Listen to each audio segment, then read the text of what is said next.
Chers auditeurs, Madame, Monsieur, bonjour et bienvenue dans l'émission Mbongi d'Afrique, votre émission socio-culturelle.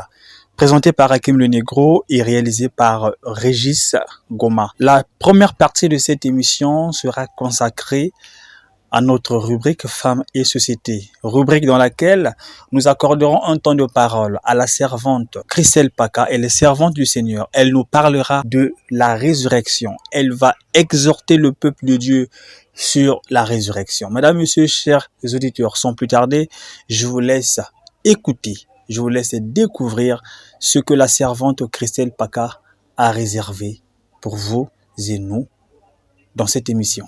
Bonjour peuple de Dieu, bonjour, shalom à tous. Je suis la servante de Dieu Christelle Paka. Je suis l'épouse du pasteur Sonny Paka. Nous résidons à Pointe-Noire et nous sommes membres leaders d'une église locale dénommée Centre Missionnaire Lumière des Nations.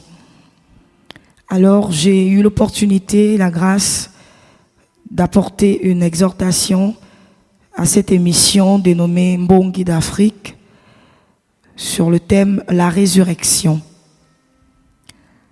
Alors la résurrection, nous allons voir par la grâce de Dieu ce que cela signifie. La résurrection, c'est le fait de redonner vie à quelque chose qui était mort.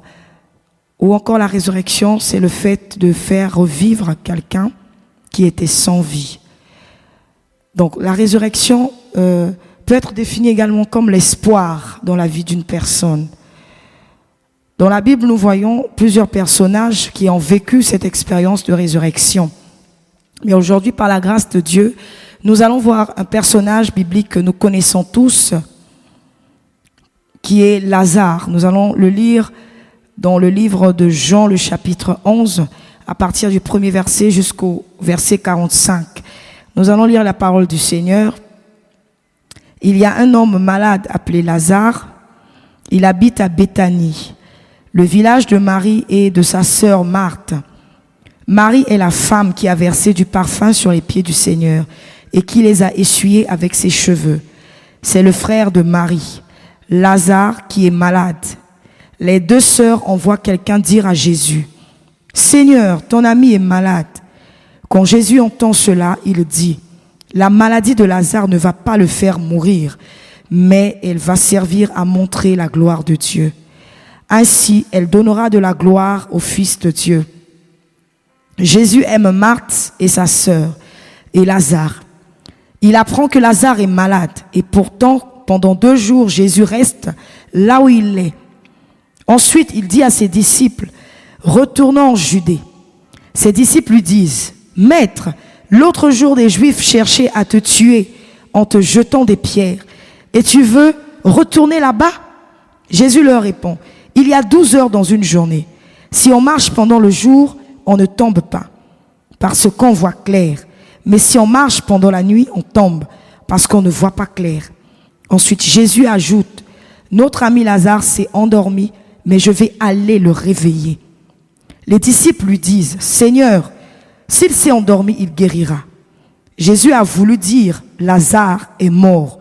Mais les disciples croient qu'il parle du sommeil normal.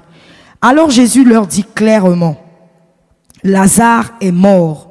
Je n'étais pas là-bas et je m'en réjouis à cause de vous. De cette façon, vous pourrez croire en moi. Mais allons auprès de Lazare. Alors Thomas, appelé aussi le jumeau, dit aux autres disciples, allons-y nous aussi pour mourir avec Jésus. Quand Jésus arrive, il apprend qu'on a mis Lazare dans la tombe. Il y a 4 jours déjà. Béthanie est près de Jérusalem, à 3 kilomètres environ. C'est pourquoi beaucoup de Juifs sont venus chez Marthe et Marie pour les consoler de la mort de leur frère. Marthe apprend que Jésus arrive et elle part à sa rencontre. Marie reste assise à la maison. Marthe dit à Jésus, « Seigneur, si tu avais été là, mon frère ne serait pas mort.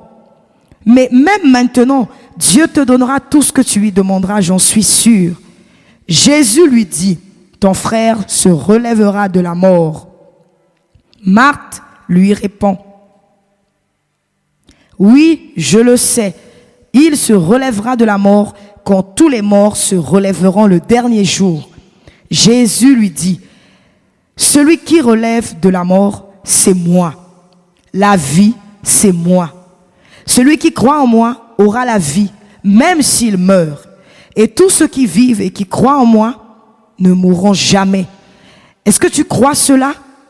Marthe répond à Jésus, oui Seigneur, je crois que tu es le Messie, le Fils de Dieu, celui qui devait venir dans le monde. Après que Marthe a dit cela, elle part appeler sa sœur Marie. Elle lui dit tout bas, le maître est là et il te demande de venir. Quand Marie entend cela, elle se lève tout de suite et elle va trouver Jésus.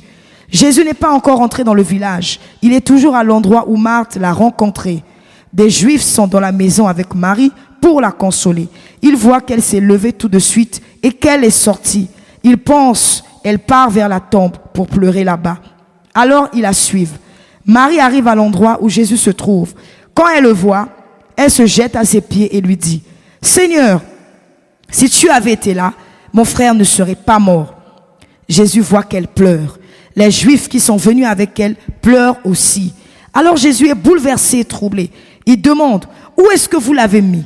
Ils lui répondent, « Seigneur, viens et tu verras. » Jésus se met à pleurer. Les Juifs disent, « Regardez, il aimait beaucoup Lazare. » Mais d'autres disent, il a ouvert les yeux de l'aveugle et il n'a pas pu empêcher Lazare de mourir.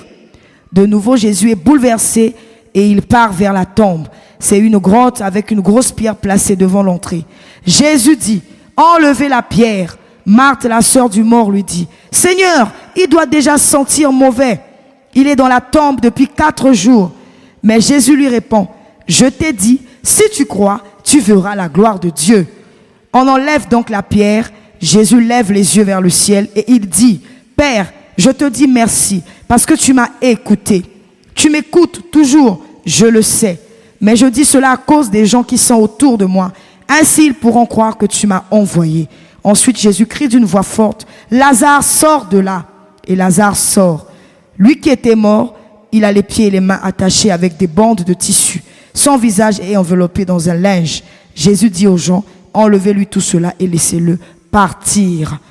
Alléluia. Bien-aimés dans la foi, nous venons de lire toute l'histoire de Lazare et nous voyons comment le Seigneur Jésus-Christ a fini par ressusciter Lazare d'entre les morts.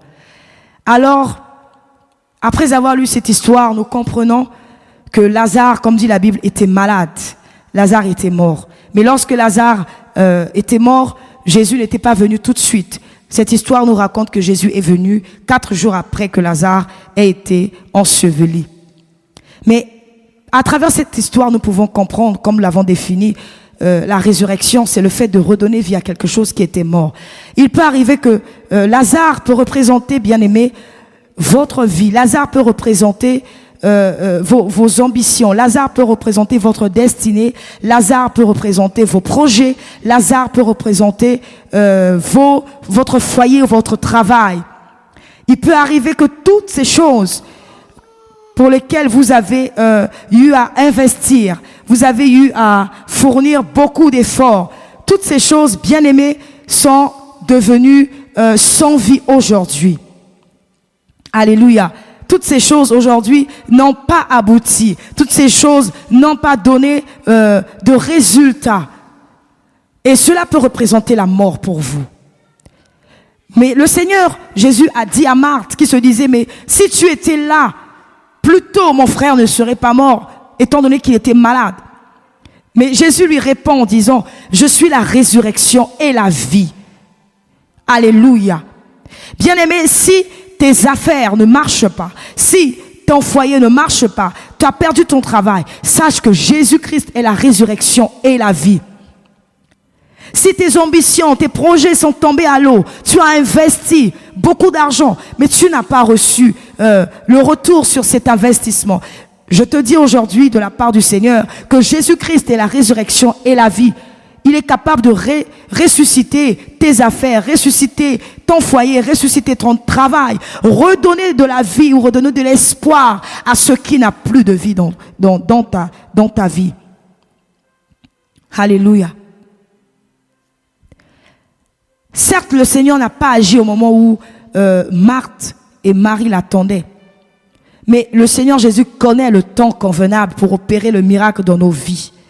Peut-être que par rapport à la situation que tu es en train de vivre, de traverser aujourd'hui, bien-aimé, tu te dis, mais le Seigneur Jésus que j'invoque, le Seigneur Jésus que je prie tous les jours ne répond pas. Mais Dieu connaît le temps convenable pour opérer le miracle dans ta vie, dans ta situation. Alléluia. Nous avons lu cette histoire. Jésus a ressuscité Lazare au moment où il le fallait, pour que la gloire de Dieu soit manifeste, pour que les hommes et les femmes autour arrivent à croire que Jésus-Christ est la résurrection. Jésus-Christ est la résurrection et la vie. Voilà pourquoi aujourd'hui, nous disons, quel que soit ce que vous pouvez traverser, quelles que soient les circonstances, quelles que soient les situations, quels que soient les problèmes que vous avez, quelles que soient les difficultés que vous traversez aujourd'hui, dans les temps que nous vivons actuellement, aujourd'hui nous voulons vous dire que Jésus-Christ est la résurrection et la vie. Il est capable de redonner la vie, de redonner de l'espoir, de redonner un sens à votre situation. En dehors de Christ, c'est la mort, c'est le chaos. En dehors de Christ, c'est zéro. Mais lorsque vous donnez votre confiance en Christ, vous placez votre espérance en Christ, vous avez la vie. Vous avez la vie. Alors, il y a des moments que nous traversons qui sont si difficiles pour nous. Parfois, nous manifestons l'incrédulité face à ce que la parole de Dieu nous dit. Mais sachez qu'en Christ, il y a la vie. En Christ, il y a le salut. En Christ, il y a la résurrection. Voilà pourquoi c'était pour vous faire comprendre de la part du Seigneur que Jésus-Christ est la résurrection. Si vous avez des situations où vous ne savez pas comment vous en sortir, donnez vos vies à Jésus-Christ, confiez-vous au Seigneur Jésus-Christ, alors vous vivrez la résurrection et la vie. Nous allons prendre un temps de prière pour toutes ces personnes qui certainement ont vécu des situations qui sont dans le chaos, ces personnes qui ont perdu leur travail, ces personnes qui ont des difficultés dans leur foyer, qui ont tout perdu. Ils se retrouvent sans espoir, sans vie. Nous allons prier ensemble le Seigneur, qui est la résurrection et la vie, lui demander d'intervenir dans votre vie. Père Céleste, je viens prier ce matin, je viens prier ce jour en faveur de mes bien-aimés qui sont en train de traverser une espèce de mort dans leur vie, un désespoir. Ces bien-aimés qui traversent des difficultés en ce moment, qui les empêchent de pouvoir atteindre leurs objectifs, leurs ambitions, leurs projets. Je prie, toi qui es la résurrection et la vie, d'intervenir dans leur situation au nom de Jésus. Oui, Seigneur, tu sais le temps convenable pour intervenir dans les vies des hommes et des femmes. Mais je sais que le temps est arrivé, le temps a sonné pour que tu fasses ton entrée dans la vie de ces personnes. Que tu accomplisses, oh Dieu, l'œuvre, la puissance de la résurrection dans la vie de ces hommes et de ces femmes. Je prie au nom de Jésus que tu agisses dans toute ta gloire et dans toute ta souveraineté. Merci parce que tu es fidèle. Merci parce que tu n'as pas changé. Tu es le même hier, aujourd'hui, éternellement. Ce que tu as fait dans la vie de Lazare, tu as ressuscité sa destinée. Tu as ressuscité Lazare. Je sais que tu es capable de ressusciter une vie, ressusciter un foyer, ressusciter, Père, des projets qui étaient tombés dans l'eau, des foyers qui étaient, Seigneur, au bord de la dérive. Un travail perdu. Tu es capable de redonner de l'espoir. Seigneur, je déclare au nom de Jésus que cela soit ainsi. Pour ce peuple qui m'entend, pour ce frère qui m'entend, pour cette sœur qui m'entend. Au nom de Jésus-Christ de Nazareth. Amen. Que Dieu vous bénisse, que Dieu vous fasse encore du bien et que le Seigneur bénisse cette émission Bongi d'Afrique. Et je vous dis merci, à très bientôt. C'était la servante de Dieu, Christelle Paca. Shalom chez vous. Merci à toutes et à tous de nous avoir suivis. Merci à la servante Christelle Paca pour cette exhortation sur la résurrection. Restez toujours scotchés et abonnez-vous sur notre chaîne YouTube. À très bientôt.